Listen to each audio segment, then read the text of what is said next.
समस्त देशवासियों को 68वें गणतंत्र दिवस की हार्दिक शुभकामनाएं। बंसीलाल महतो, सांसद कोरबा लोकसभा छत्तीसगढ़।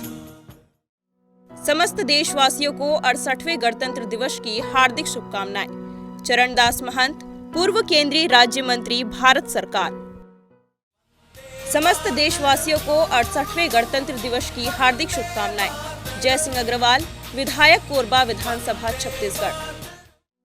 समस्त देशवासियों को 68वें गणतंत्र दिवस की हार्दिक शुभकामनाएं। मुरली होटल, मुरली साहू, कटघोरा, कोरबा छत्तीसगढ़।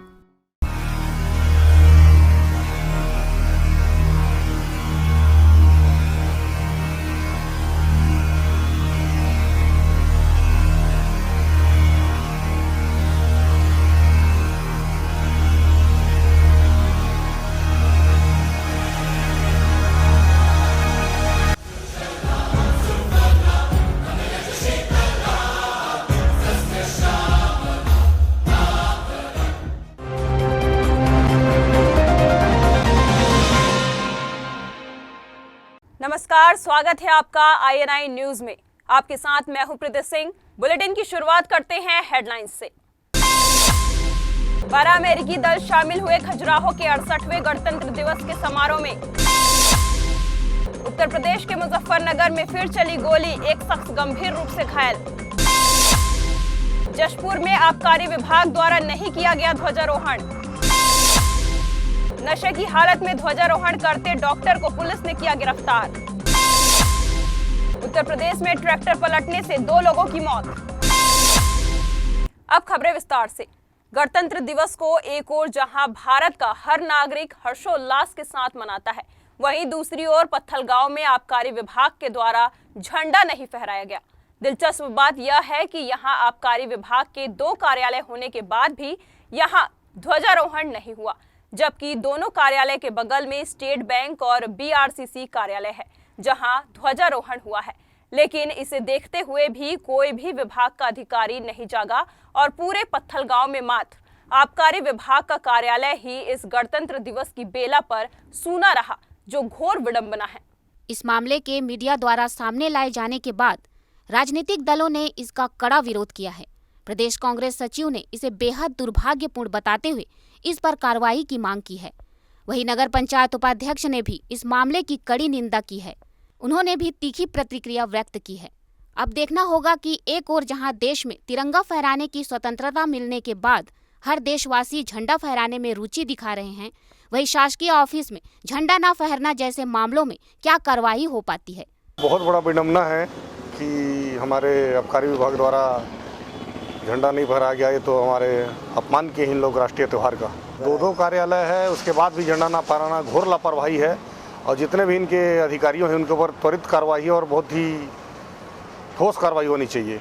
चूँकि उस कार्यालय के अगल बगल में और भी बैंक हैं या BRC भवन है, दोनों कार्यालय के अगल बगल में झंडा फहरा है, ध्वजारोहण हुआ है, तो उनको कम से कम देखते हुए उस ऑफिस में तो झंडा फहरना चाहिए था।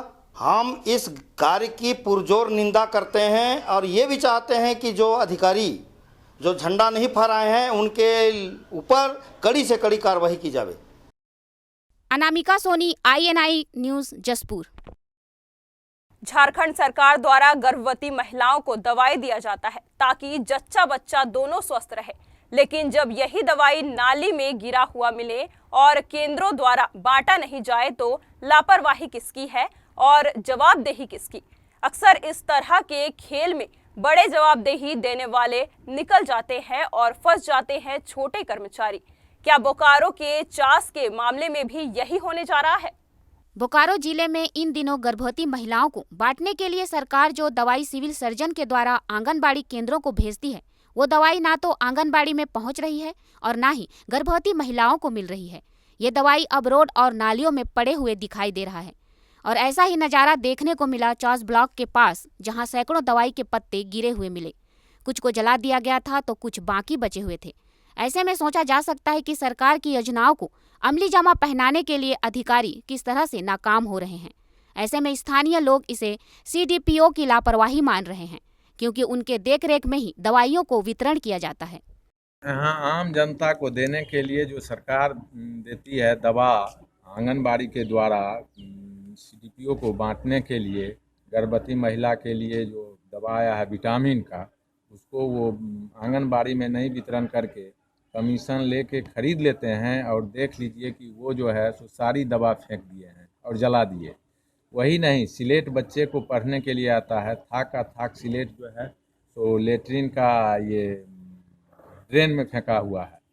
सीडीपीओ महोदय सिर्फ पैसा कमाने के लिए और सरकार का पैसा लूट रहे हैं और यहाँ जो है सो ये दुरुपयोग कर रहे हैं और अपने कमीशन के लिए दवा मंगाते हैं और ये जो है सो मिड डे मील और ये सब मंगा के फेंक रहे हैं। इस तरह के मामले में हमेशा देखा जाता है कि गाज वैसे लोगों पर गिरता है जो सबसे नीचे पायदान के कर्मचारी हैं, और इस मामले में भी ऐसा ही देखा जा रहा है, क्योंकि समाज कल्याण के पदाधिकारी की माने तो इस पर जांच की जा रही है और भंडार गृह के प्रभारी से इस मामले में स्पष्टीकरण मांगा जा रहा है जिसने दवाई नहीं बांटी। लेकिन सवाल यह है कि इसके लिए सीडीपीओ भी जिम्मेदारी से कैसे बच सकती है। इस मामले में वो कुछ भी नहीं बोली। आंगनबाड़ी 4 ग्रामीण प्रोजेक्ट के नीचे हमें कुछ दवाएं सैंपल्स मिली हैं जो कि एक्सपायरी हो चुकी थी, जिसको तत्कालिक जो भंडार गृह की जो कि प्रभारी रही होंगी उन्होंने नहीं बांटा, जिसके कारण कुछ मेडिसिन है जो आयरन फॉलिक एसिड वगैरह की टैबलेट्स होती है जो युवतियों को दी जाती है और गर्भवती माताओं को दी जाती है। तो ये एक गंभीर अपराध है, इसके लिए हम लोग जांच भी कर चुके हैं और कार्रवाई हमारा प्रोसेस में चल रहा है। ऐसे मामले में अक्सर देखा जाता है कि बड़े अधिकारियों को बचाया जाता है और गाज छोटे पर गिरता है। लेकिन सवाल यह है कि आखिर सरकार से आ रही दवाई बट रही है या नहीं, इसको देखने की जिम्मेदारी बड़े अधिकारियों की भी बनती है। तो आखिर वो जवाबदेही से कैसे बच सकते हैं। महाराष्ट्र औरंगाबाद जिले के रफीगंज प्रखंड स्थित अतिरिक्त प्राथमिक स्वास्थ्य केंद्र इंद्रार में पदस्थापित डॉक्टर तालकेश्वर सिंह को पैथू पुलिस ने गिरफ्तार किया है। पैथू पुलिस को गुप्त सूचना मिली थी कि अतिरिक्त प्राथमिक स्वास्थ्य केंद्र में पदस्थापित डॉक्टर तालकेश्वर सिंह शराब के नशे में झंडोत्तोलन कर रहे हैं। पुलिस जब तक छापेमारी करती तब तक साहब झंडा फहरा चुके थे। झंडोत्तोलन के बाद पुलिस ने इन्हें गिरफ्तार कर लिया और मेडिकल जांच हेतु पुलिस रफीगंज प्राथमिक स्वास्थ्य केंद्र लेकर आई है। पुलिस के अनुसार स्वास्थ्य केंद्र के कर्मचारियों ने इस बात की पुष्टि की है कि डॉक्टर तालकेश्वर सिंह हमेशा शराब के नशे में आते हैं। इसके विषय में टोटल कहते हैं गलत मतलब काहे आरोप लग गया? पुलिस भी आपको हिरासत में ले ली, गिरफ्तार कर ली, मेडिकल जांच का तो काम वही है। काम ऐसे थोड़ा है कि गलत आदमी सही आदमी को भी पकड़ ले। वहाँ एंटी मेरे आदमी हैं जिसके चलते होगा। आखिर ऐसा आज क्या नौबत आ गया? आज से नहीं, एक हफ्ता से चल रहा है बात ये। बहुत पंचायत के पंचायत समिति बबलू सिंह फ़ोन किए। इंद्रार गांव में एक अतिरिक्त प्राथमिक स्वास्थ्य केंद्र है, वहाँ के डॉक्टर साहब नशे की हालत में हैं और झंडोत्तोलन भी किया है नशे की हालत में ही, और अनाप शनाप बक रहे हैं। सूचना पे हम लोग गए, उन्हें नशे की हालत में पाया। उसके बाद जो है उनका मेडिकल कराने के लिए प्राथमिक स्वास्थ्य केंद्र रफीगंज लाए, जहाँ डॉक्टर ने पुष्ट किया है कि नशे की हालत में है।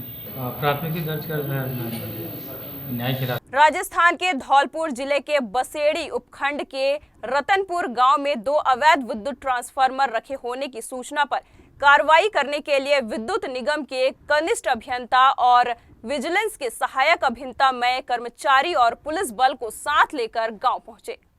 जहां कर्मचारी विद्युत ट्रांसफार्मर उतारने लगे तो ग्रामीणों ने जमकर पथराव कर हमला बोल दिया। हमले के दौरान ग्रामीण दोनों ट्रांसफार्मरों को छुड़ा कर ले गए। हमले में 2 पुलिसकर्मी घायल हो गए हैं।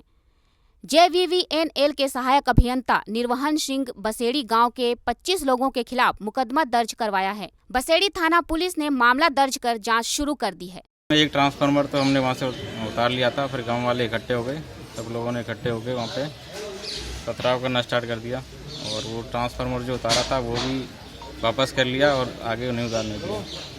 बाद में फिर हम SHO बसेड़ी और CO साहब सरमुत्रा को लेके गए और भारी मात्रा में पुलिस फोर्स भी लगे थे साथ में, लेकिन फिर वहाँ पे हर घर में चेक किया, लेकिन ट्रांसफार्मर ग्रामीणों ने छुपा दिया, वहाँ ट्रांसफार्मर कोई मिला नहीं। रतनपुर गांव में बिजली विभाग के JN निर्वाण सिंह जी अवैध ट्रांसफर उतारने गए थे। मैं पुलिस जाब्ता के उनके साथ अवैध ट्रांसफर उतारने नहीं दिया, अवैध ट्रांसफर उनसे छीन ले गए। इस संबंध में उसने थाने पे रिपोर्ट दी है, जिसमें मुकदमा दर्ज कर अग्रिम कार्रवाई की जा रही है। मुलजिमों के खिलाफ सख्ती से कार्रवाई की जाएगी। करीब 20-25 आदमी के खिलाफ मुकदमा दर्ज कराया है। छतरपुर विश्व पर्यटन नगरीय खजुराहो में गणतंत्र दिवस के आयोजन में अमेरिका से 12 सदस्यीय दल शामिल हुए। इस दल के प्रमुख कार्ल जैकब सहित उनके दल ने पर्यटन नगरीय खजुराहो के शिशु मंदिर उच्चतर माध्यमिक विद्यालय में 68वां गणतंत्र दिवस ध्वजारोहण और राष्ट्रगान करके मनाया और इस अविस्मरणीय पल में शामिल होने का अनुभव व्यक्त किया। खबरों में वक्त हो चला है एक छोटे से ब्रेक का, आप बने रहिए हमारे साथ। 68वें गणतंत्र दिवस के अवसर पर आप सबसे अनुरोध है कि इसमें शामिल हों और सभी लोगों की भागीदारी सुनिश्चित करें। और कोई भी शिकायत अगर प्राप्त होती है किसी भी योजना के प्रति, कृपया मेरा एक मोबाइल नंबर है उस पर संपर्क करें। हम चाहते हैं कि प्रखंड प्रशासन स्वच्छ और त्वरित रूप से काम करे और जवाबदेह बनते जनता के प्रति। समस्त देशवासियों को 68वें गणतंत्र दिवस की हार्दिक शुभकामनाएं। संजय सिंघानिया सेनेटरी, कोरबा, छत्तीसगढ़। समस्त देशवासियों को 68वें गणतंत्र दिवस की हार्दिक शुभकामनाएं। Theme event, Raipur, Chhattisgarh. समस्त देशवासियों को 68वें गणतंत्र दिवस की हार्दिक शुभकामनाएं। Orbit media group, Chhattisgarh. समस्त देशवासियों को 68वें गणतंत्र दिवस की हार्दिक शुभकामनाएं। बंसीलाल महतो, सांसद, कोरबा लोकसभा, छत्तीसगढ़। समस्त देशवासियों को 68वें गणतंत्र दिवस की हार्दिक शुभकामनाएं। चरणदास महंत, पूर्व केंद्रीय राज्य मंत्री, भारत सरकार। समस्त देशवासियों को 68वें गणतंत्र दिवस की हार्दिक शुभकामनाएं। जय सिंह अग्रवाल, विधायक, कोरबा विधानसभा, छत्तीसगढ़। समस्त देशवासियों को 68वें गणतंत्र दिवस की हार्दिक शुभकामनाएं। मुरली होटल, मुरली साहू, कटघोरा, कोरबा, छत्तीसगढ़।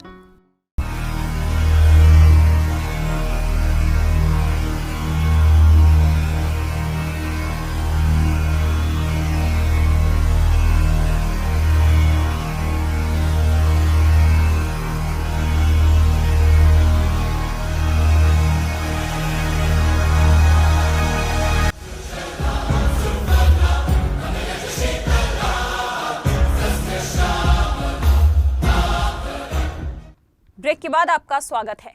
कोरिया जिले के केल्हारी थाने का 307 का मामला सामने आया। 10 जनवरी 2017 को राजेश सिंह, जो केल्हारी का निवासी है, करीब 4 बजे भोर में बंसलाल पनिका को पुरानी रंजिश की वजह से टांगी उठाकर उसके सर में प्रहार किया, जिससे बंसलाल के सर में टांगी लगने की वजह से गंभीर रूप से घायल हो गया और आरोपी इसके पश्चात फरार हो गया।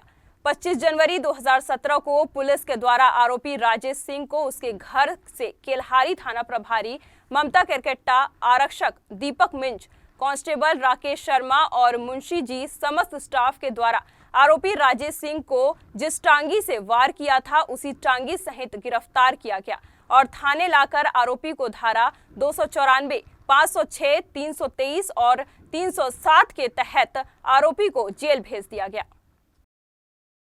दिनांक 10/1/2017 को बंसलाल पनिका थाना के रिपोर्ट दर्ज कराया कि उस दिन रात्रि में सुबह 4 बजे पुरानी रंजिश की बात को लेकर के माँ बहन की बुरी बुरी गाली देते हुए उसको जान से मारने की धमकी देकर टांगे से उस पर वार किया था,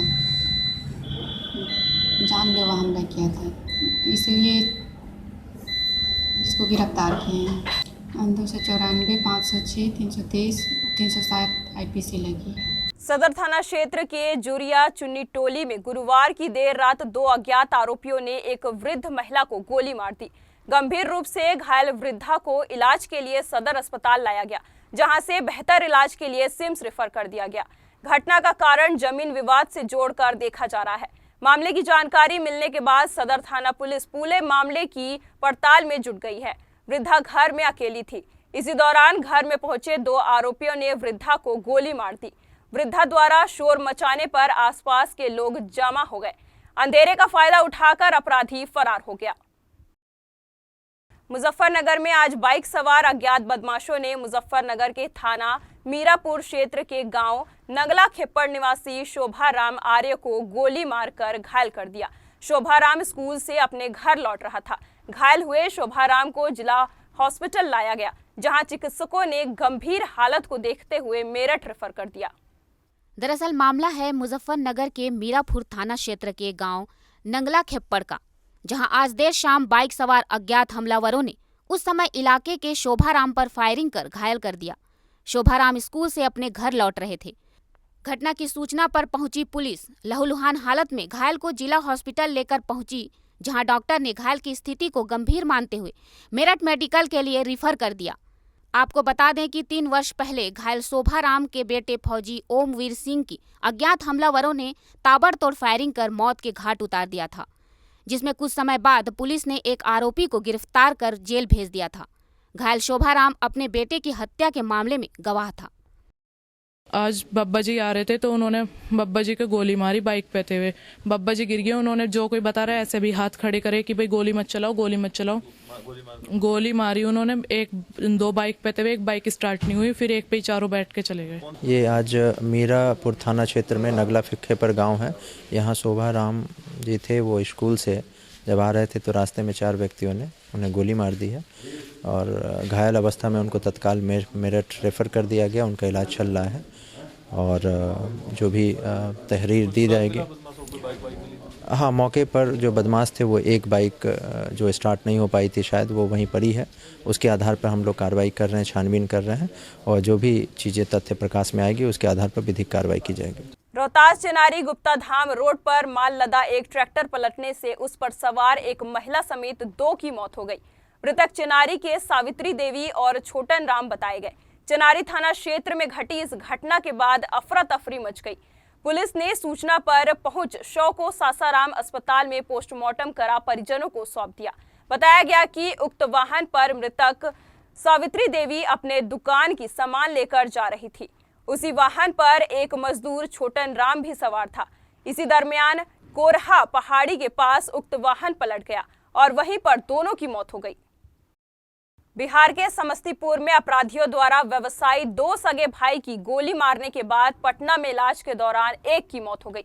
सूचना पर ताजपुर में भड़के लोगों ने सुबह से NH 28 को जाम कर आगजनी के साथ साथ जमकर हंगामा किया।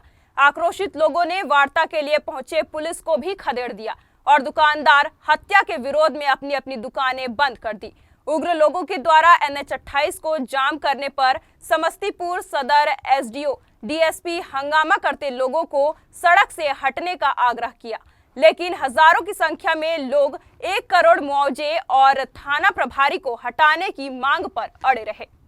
मोटरसाइकिल से जाते समय घर वापस लौटते समय उनको गोली लगने से एक आदमी जख्मी हुए थे। उनका पारस हॉस्पिटल में अंततः निधन हो गया। उसके बाद तत्काल प्राथमिकी दर्ज करते हुए हत्या की प्राथमिकी दर्ज की गई है और त्वरित कार्रवाई करते हुए अभियुक्तों को गिरफ्तार किया गया है और हथियार सहित उन्हें पकड़ा गया है और उन्हें यहाँ लोगों की मांग थी कि उन्हें सख्त से सख्त सजा दी जाए। ये हम लोग कोशिश करेंगे। मूलतः अभी तक हत्या का मामला है, तो हत्या के पीछे कारण क्या है फर्दर इन्वेस्टिगेशन में स्पष्ट हो पाएगा।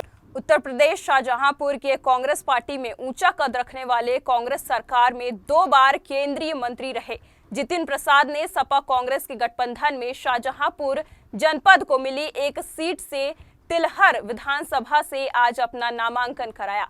नामांकन से पूर्व प्रसाद भवन पर आयोजित एक विशाल जनसभा को जितिन प्रसाद सहित कई वरिष्ठ कांग्रेसी और समाजवादी पार्टी के नेताओं ने संबोधित किया। जनसभा में सपा और कांग्रेस के गठबंधन से चुनाव लड़ रहे सभी प्रत्याशी और नेतागण मौजूद रहे। जनसभा को संबोधित करते हुए जितिन प्रसाद ने कहा कि उन्होंने लोकसभा चुनाव लड़ा और मंत्री बने और विकास कराया। दूसरी बार सीट सुरक्षित होने के कारण उन्हें जनपद खीरी के धौरहरा से चुनाव लड़ना पड़ा, जहां से जीतकर फिर मंत्री बने और वहां उन्होंने 5,000 करोड़ से विकास कराया। उन्होंने कहा, यहां से जीतते हैं तो वादा करते हैं कि यहां 10,000 करोड़ से विकास कराएंगे और विधानसभा चुनाव इसलिए लड़ना चाहते हैं कि यहां की जनता से जो रिश्ता है उसको बनाना चाहते हैं और यहां विकास करना चाहते हैं। जनता का मुझे आशीर्वाद मिला तो आप देखिएगा जिस तरीके से मैंने पिछली लोकसभा में धौरहरा क्षेत्र में सड़कों का जाल, उद्योग, विद्यालय, अस्पताल, विद्युतीकरण, और ये सिर्फ चुनावी भाषण नहीं, ये ज़मीन पे उतार के करा के दिया है ताकि जनता को लाभ मिल सके और उन्हें मालूम पड़े कि उनके जनप्रतिनिधि क्या करा सकते हैं। और आने वाले वक्त में समाजवादी पार्टी और कांग्रेस पार्टी मिलकर चुनाव लड़ेगी। पत्रकारों से बात करते हुए जितिन ने कहा, विकास को नई राह देने के लिए दो युवाओं को अखिलेश और राहुल का मिलन हुआ। इस गठबंधन से प्रदेश को नई राह मिलेगी। बीजेपी पर वार करते हुए जितिन ने कहा, उन्होंने सिर्फ झूठे वादे किए और बड़ी बड़ी बातें की, प्रदेश में विकास नाम मात्र को नहीं किया। ऐसी झूठे वादों वालों को सबक सिखाने के लिए दो युवाओं का मिलन हुआ है। हम जीतेंगे और सरकार भी बनाएंगे, विकास की गंगा बहेगी प्रदेश में। हरियाणा के टोहाना में लगातार 2 दिनों से हो रही बरसात से शहर के अनेक निचले स्थल जलमग्न हो गए, जिसके चलते आमजन को अनेक परेशानियों का सामना करना पड़ा। बरसात के चलते एक ओर जहां अनेक सरकारी स्थलों पर पानी जाम हो गया, वहीं भारी बरसात और ओलावृष्टि के चलते किसानों की फसलें भी नष्ट हो गई, जिसके बाद किसानों ने सरकार से मुआवजे की मांग की है। बरसात के कारण रतिया रोड, दमकौरा रोड, रामनगर अनाज मंडी, गुप्ता कॉलोनी, मिलन चौक, बस स्टैंड सहित अन्य निचले स्थलों में पानी जमा हो गया, जिससे आमजन को परेशानियों का सामना करना पड़ा। निचले स्थलों में बने अनेक मकान मालिकों को ठिठुरती ठंड में अपने घरों से बाल्टियां भर पानी निकालते देखा गया।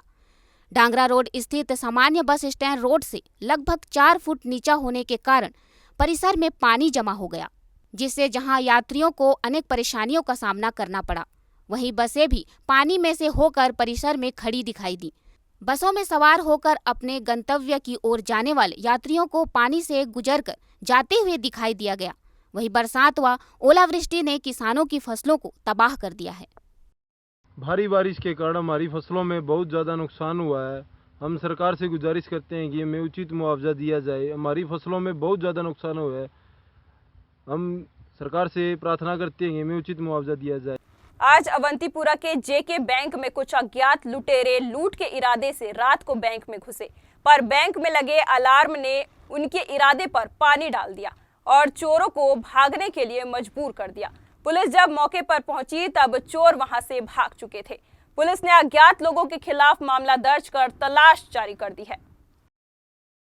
गंदरबल पुलिस कमिश्नर तारिया हुसैन ने मदेरे मेहरबान स्टेडियम में राष्ट्रीय ध्वज और मार्च पास्ट को सलामी दी। गंदरबल में गणतंत्र दिवस हर्षोल्लास के साथ मनाया गया, जिसमें वहां की सुरक्षा बलों और स्कूली बच्चों के दल ने मार्च पास्ट किया। इस अवसर पर सांस्कृतिक कार्यक्रम विभिन्न स्कूलों के छात्रों द्वारा प्रस्तुत किया गया, जहां पुलिस और नगरीय प्रशासन अधिकारी भी मौजूद थे। INI न्यूज में फिलहाल इतना ही। देश और दुनिया की तमाम खबरों को जानने के लिए आप बने रहिए हमारे साथ। नमस्कार।